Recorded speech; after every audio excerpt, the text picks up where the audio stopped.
दधीचि ऋषि की अस्थियों से वज्र का निर्माण, देवताओं का वृत्तासुर से युद्ध तथा वृत्तासुर की भगवत स्तुति एवं भगवत प्राप्ति। परमात्मा ने देवों से कहा, यदि दधीचि ऋषि की अस्थियों से वज्र बना सको तो उस वज्र से वृत्रासुर मारा जा सकेगा। साथ साथ भगवान ने देवों को उल्हाना भी दिया कि मुझे प्रसन्न करके भक्ति जैसी श्रेष्ठ वरदान मांगने के बजाय तुमने एक तुच्छ वस्तु की मांग की। प्रभु ने अपना दिव्य तेज वज्र में निहित किया। वृत्रासुर को मारने के लिए इंद्र वज्र लेकर युद्ध करने गया। त्रासदायक वृत्ति भी वृत्तासुर है। वृत्ति अंतर्मुख हो जाए तभी जीव को ईश्वर का मिलन हो सकता है। किसी भी अवस्था में ईश्वर से विभक्त मत हो। वृत्ति की बहिर्मुखता दुखद है, त्रासदायक है। यह तो देवों को भी त्रास देती है। मन को स्थिर रखना है तो आंखों को भी एक ही स्थान में स्थिर करो। वृत्ति के बहिर्मुख होने पर कथा में या मंदिर में दर्शन करने में आनंद नहीं मिल पाता। बहिर्मुख वृत्ति को ज्ञान रूपी वज्र से नष्ट कर दो। ज्ञान प्रधान बल है। इसके सहारे विषय वृत्तियों को, आवरण वृत्तियों को, वृत्तासुर को मारो, तभी इंद्रियों के अधिष्ठाता देवों को शांति मिलेगी। भागवत में पहले चरित्र कहा जाता है और उपसंहार में सिद्धांत कहा जाता है। ब्रह्मनिष्ठा ऐसी अचल होनी चाहिए कि अन्य विषयों में रमने का मन ही न हो। मनुष्य विषयों में आनंद खोजता है, इसलिए वह मिलता नहीं है। प्रभु के भजन में वज्र सी अटल निष्ठा रखो। दधीचि ब्रह्मनिष्ठ थे, अतः उनकी अस्थियों में भी दिव्यता थी। 1 करोड़ जप करने पर माला में दिव्यता आती है, चेतना आती है। शास्त्रों ने कहा है, मंत्र, मूर्ति और माला को कभी मत बदलो। प्रत्येक मंत्र में दिव्य शक्ति है। जो भी मंत्र प्राप्त हुआ हो उसमें दृढ़ निष्ठा रखकर जप करो। मूर्ति भी कभी मत बदलो। जिस स्वरूप में रुचि हो उसमें पूर्णतः निष्ठा रखो, उसी में से प्रभु प्रगटेंगे। वज्र धारण करके इंद्र वृत्तासुर से युद्ध करने गया। दोनों में भयंकर युद्ध हुआ। वृत्रासुर पुष्टि भक्ति अर्थात अनुग्रह है। इंद्र के हाथ में वज्र है जिसमें नारायण है, किंतु इंद्र को नहीं दिखाई देते। वृत्रासुर को दिखाई देते हैं क्योंकि वह पुष्टि भक्त है। वह इंद्र से कहता है, इंद्र तुम मुझ पर वज्र का प्रहार शीघ्र करो। चाहे तुम्हारी जीत हो, किंतु तुम्हारी अपेक्षा मुझ पर ही भगवान की कृपा अधिक है। लौकिक सुखों की प्राप्ति का प्रयत्न सफल न हो पाए तो मान लो कि ठाकुर जी ने कृपा की है। परमेश्वर जिस किसी जीव पर अधिक कृपा करते हैं उसे लौकिक सुख अधिक नहीं देते। लौकिक सुख मिलने पर जीव ईश्वर से विमुख हो जाता है। श्री कृष्ण का नाम स्मरण लौकिक सुखों की प्राप्ति के लिए कभी मत करो। लौकिक सुख में विघ्न उपस्थित होने पर भी समझ लो कि मुझे प्रभु अलौकिक सुख देने जा रहे हैं। जिस जीव पर प्रभु की कृपा विशेष होती है उसका लौकिक सुख प्राप्ति का प्रयत्न भगवान सफल नहीं होने देते। जिस जीव पर वे साधारण कृपा करते हैं उसे सुख देते हैं। वृत्तासुर ने इंद्र से कहा, इंद्र जीत तो तुम्हारी ही होनी है और स्वर्ग का राज्य भी तुम्हें ही मिलेगा, किंतु मैं तो अपने ठाकुर जी के उस धाम में जाऊंगा जहाँ से मेरा पतन कभी न होगा। तुम्हारा स्वर्ग में पतन हो सकता है किंतु मेरा नहीं। भले ही मुझे लौकिक सुख न मिल सके, किंतु मैं तो प्रभु के धाम में जाऊंगा। वृत्रासुर के श्रीहरि की स्तुति करने लगा। इस स्तुति की वैष्णव ग्रंथों ने बड़ी प्रशंसा की है। इस स्तुति के तीसरे श्लोक को कई महात्माओं ने अपना प्रिय श्लोक माना है। प्रभु आप मुझे पर ऐसी कृपा करें कि जिससे आपके चरण कमलों के सेवकों की अनन्य भाव से सेवा करने के अवसर मुझे अगले जन्म में भी प्राप्त हो सके। प्राण वल्लभ, मेरा मन आपके मंगलमय गुणों का स्मरण करता रहे, मेरी वाणी आपका गुणगान करती रहे, मेरा शरीर आपकी सेवा में संलग्न रहे। हे भगवान, आपको छोड़कर तो मुझे स्वर्ग, ब्रह्मलोक, भूमंडल, रसातल, योग सिद्धि और यहाँ तक कि मोक्ष की भी इच्छा नहीं है। आपकी अनुपस्थिति में इन सबका मैं क्या करूं? आपको छोड़कर मुझे कुछ भी नहीं चाहिए। हे कमल नयन, आपके दर्शन के लिए मेरा मन उसी प्रकार व्याकुल है कि जिस प्रकार पंख के बिना पंछी के बच्चे अपनी माता की राह ताकते हैं या भूखे बछड़े दूध पीने के लिए अपनी गौ माता की प्रतीक्षा करते हैं, या विरहिणी पत्नी अपने परदेशवासी पति से मिलने के लिए उत्कंठित रहती है। प्रभु मिलन की आतुरता कितनी उत्कट होनी चाहिए, यह इन दृष्टांतों के द्वारा बताया गया है। प्रभु, मुझे भक्ति की इच्छा नहीं है।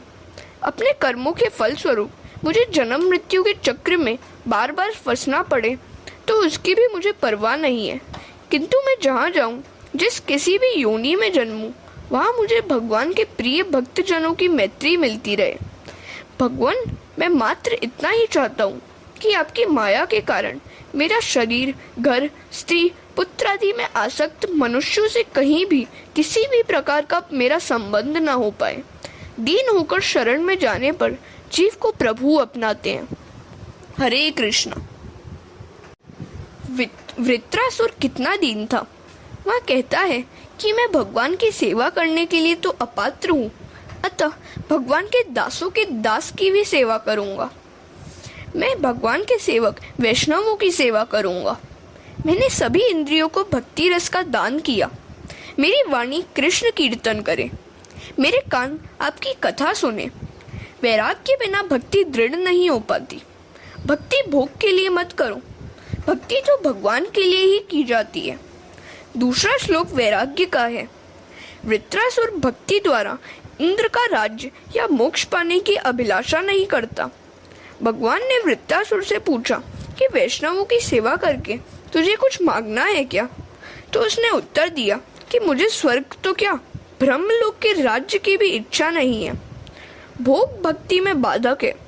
आजकल तो शिक्षा ही ऐसी दी जा रही है कि जिससे विषय वासना बढ़ती जा रही है, और विषय वासना बढ़ने के कारण जीवन भी बिगड़ता जा रहा है। वृत्रासुर कहता है कि मेरी तो कोई इच्छा नहीं है, मैं तो आपकी सेवा करना चाहता हूँ, आपके ही उपयोग में आना चाहता हूँ। पहले श्लोक में वृत्रासुर की शरणागति है और दूसरे श्लोक से उसका वैराग्य प्रकट होता है। ज्ञानी शरणागति के 3 भेद मानते हैं। नाथ, मैं आपका हूँ। परमात्मा द्वारा अपनाए जाने पर जीव मानता है कि ठाकुर जी मेरे हैं, भगवान मेरे हैं। ऐसे भाव के उदय होने पर अनुभव होता है कि जगत में अब और कुछ भी नहीं है। ज्ञान और वैराग्य के बढ़ने पर सब कुछ भगवान में ही लगता है। मेरापन चला जाता है। अहम ब्रह्मास्मि की प्रतीति होने लगती है। जगत में उसके लिए भगवान के सिवा और कुछ भी नहीं रह जाता। मैं नहीं रह पाता, वह मैं ईश्वर में विलीन हो जाता है। वैष्णव के बिना शरणागति दृढ़ नहीं हो सकती। तीसरे श्लोक में प्रार्थना की गई है कि हे प्रभु, आपके दर्शन के हेतु मुझे आतुर बनाए। परमात्मा पूर्ण प्रेम मांगते हैं, पर जीव उन्हें पूर्ण प्रेम नहीं देता, अतः उनको वह भाता नहीं है। जीव अपना प्रेम देता है स्त्री पुत्र आदि को। अतः वृत्रासुर कहता है कि मेरी तो एक ही इच्छा है कि आपके दर्शनों के लिए मैं आतुर बनूं। चौथे श्लोक में वृत्रासुर ने सत्संग की अभिलाषा व्यक्त की है। वह कहता है कि यदि पुनर्जन्म मिलना ही है तो हे प्रभु, आप मुझे वैष्णव के घर की गाय ही बनाएं। यदि मेरा दूध प्रभु के उपयोग में आने वाला हो तो मैं पशु भी बनने को तैयार हूँ। पशु शरीर में भी मुझे सत्संग ही मिले। वृत्रासुर ने तो ऐसी स्तुति की कि इंद्रासन भी डोलने लगा।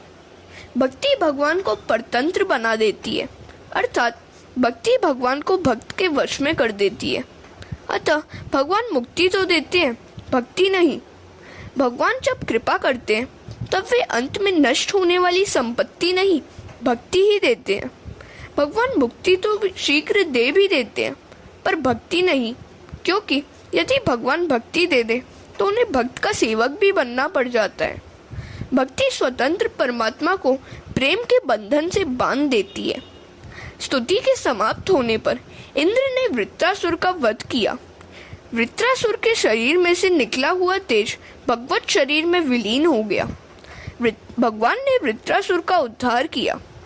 छठे स्कंद में पुष्टि लीला का वर्णन है। भगवान ने वृत्रासुर को पुष्टि भक्ति प्रदान की, अर्थात उस पर कृपा की। परीक्षित ने पूछा, ऐसे महान भक्त होने पर भी वृत्रासुर को राक्षस योनि में क्यों जन्म लेना पड़ा? उसे ऐसी तीव्र हरि भक्ति कैसे प्राप्त हुई? उसका पूर्व वृत्तांत क्या है? हरे कृष्णा। वृत्रासुर का पूर्व चरित्र एवं चित्रकेतु का वृत्तांत।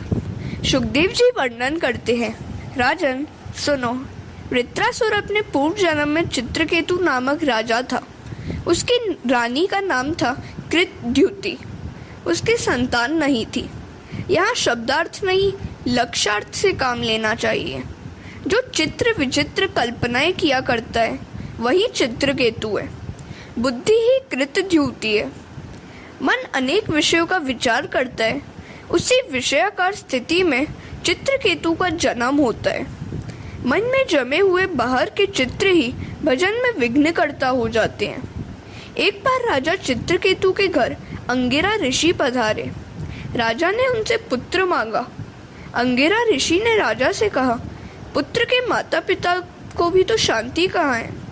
तेरी कोई संतान नहीं है, यही अच्छा है। राजा के मन में संसार के कई चित्र जम गए थे, अतः उसने दुराग्रह किया। ऋषि की कृपा से उसके घर पुत्र का जन्म हुआ। राजा की और भी पत्नियां थीं। ईर्ष्यावश किसी विमाता ने उस बालक को विष दे दिया, अतः उसकी मृत्यु हो गई। यह देखकर चित्रकेतु और कृतद्युति रोने लगे। ऐसे शोक के समय वहाँ अंगिरा ऋषि के साथ नारद जी आए। पुत्र की मृत्यु पर राजा रानी को विलाप करते देखकर नारद जी ने उन्हें उपदेश दिया कि अब पुत्र के लिए रोना व्यर्थ है। अब तुम अपने लिए आंसू बहाओ। वह पुत्र जहाँ गया है वहाँ से वापस नहीं आएगा। 4 प्रकार के पुत्र। पुत्र 4 प्रकार के बताए गए हैं। शत्रु पुत्र, पूर्व जन्म का कोई वैरी ही सताने के लिए पुत्र रूप से आता है। ऋणानुबंधी, पूर्व जन्म का ऋणदाता अपना बकाया वसूल करने के लिए पुत्र रूप में आता है। उदासीन पुत्र, जब तक वह अविवाहित होता है तब तक वह माता पिता के साथ रहता है। माता पिता से न तो कुछ लेता है और न उन्हें कुछ देता है। ऐसा पुत्र विवाहित होने पर माता पिता से पृथक हो जाता है। माता पिता की यह इच्छा रहती है कि पुत्र का विवाह होने पर उसके 4 हाथ होंगे और वह उनकी सेवा करेगा, पर यह सोचते समय वह यह भूल जाता है कि 4 हाथ होने के साथ साथ 4 पग भी तो हो जाते हैं। विवाह के बाद मनुष्य अधिकतर पशुवत जीवन ही जीता है। सेवक पुत्र, पूर्व जन्म में किसी ने सेवा पाई होगी, अतः वह इस जन्म में सेवा करने हेतु पुत्र रूप से सेवा करता है। हम किसी की सेवा न करें पर दूसरे लोग हमारी सेवा अवश्य करें, ऐसी आशा करना निरर्थक है। स्कंद पुराण में पुंडलीक का चरित्र है। पुत्र को माता पिता की सेवा किस प्रकार करनी चाहिए, इसका यहाँ उत्तम दृष्टांत है। पुंडलीक के दर्शन करने के लिए भगवान स्वयं पधारे थे। वह भगवान के दर्शन करने नहीं गया था। पुंडलीक माता पिता की हमेशा सेवा करता था। वह माता पिता को ही सर्वस्व मानता था। माता पिता की ऐसी सेवा से भगवान ने प्रसन्न होकर दर्शन दिए। जब भगवान द्वार पर आए तब पुंडलीक तो माता पिता की सेवा में लीन था। वह तो बेचारा गरीब था।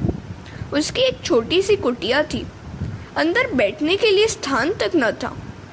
भगवान बाहर ही खड़े खड़े पुंडलीक की प्रतीक्षा करने लगे। माता पिता की सेवा में व्यस्त पुंडलीक ने भगवान से कहा, माता पिता की सेवा के फलस्वरूप आप मुझे मिले हैं, अतः मुझे उनकी सेवा प्रथम करनी है।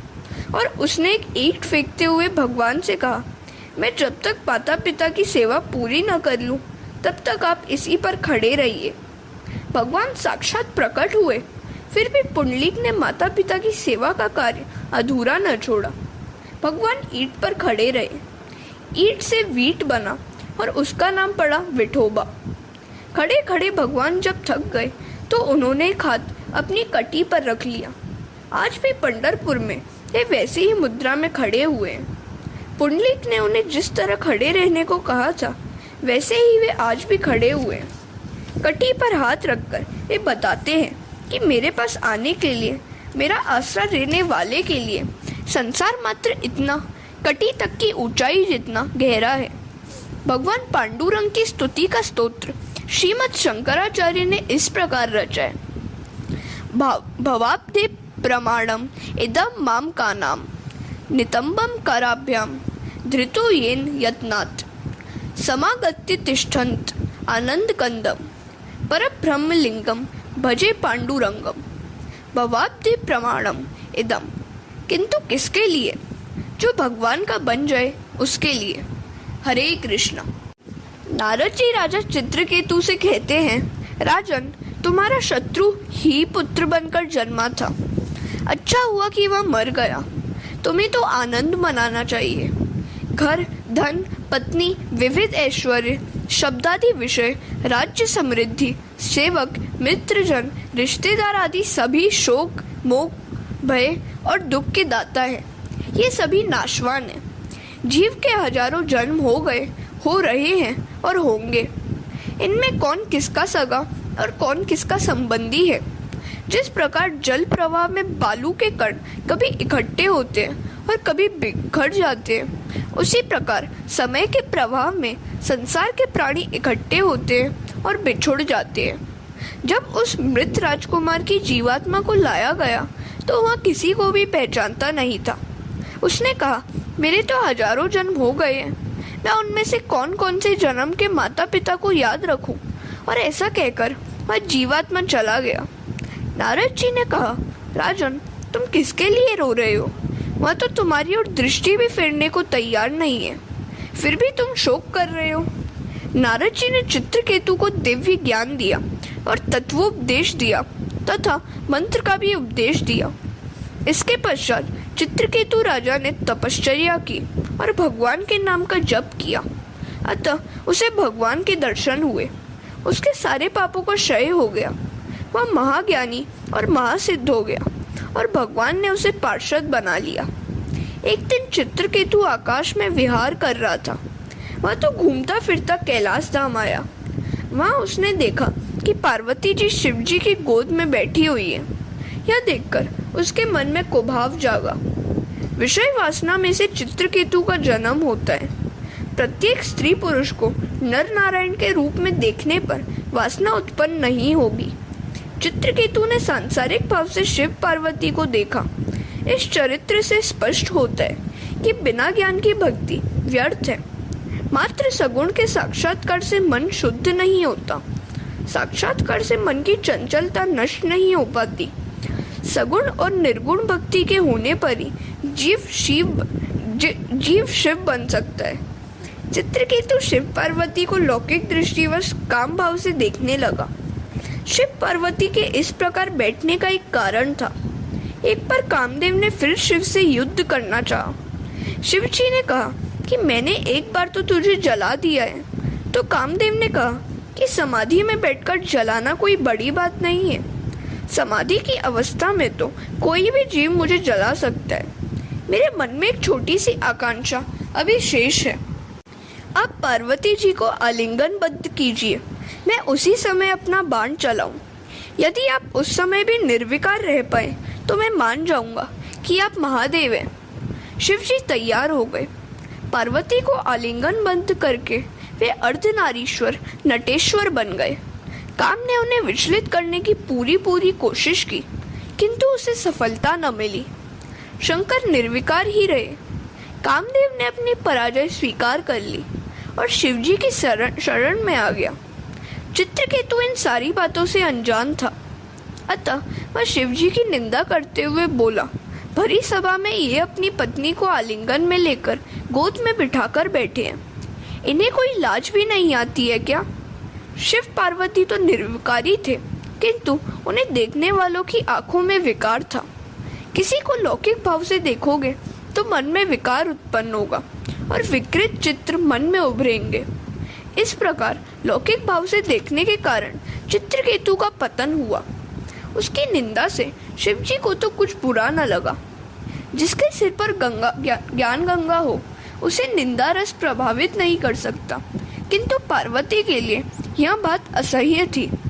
उन्होंने चित्रकेतु को शाप दिया, उद्यत तेरा अब असुर योनि में जन्म होगा। चित्रकेतु पार्वती माता से क्षमा याचना करने लगा तो देवी ने कहा, दूसरे जन्म में तुझे अनन्य भक्ति प्राप्त होगी और तेरा उद्धार होगा। पार्वती के शाप के कारण चित्रकेतु का वृत्रासुर के रूप में जन्म हुआ।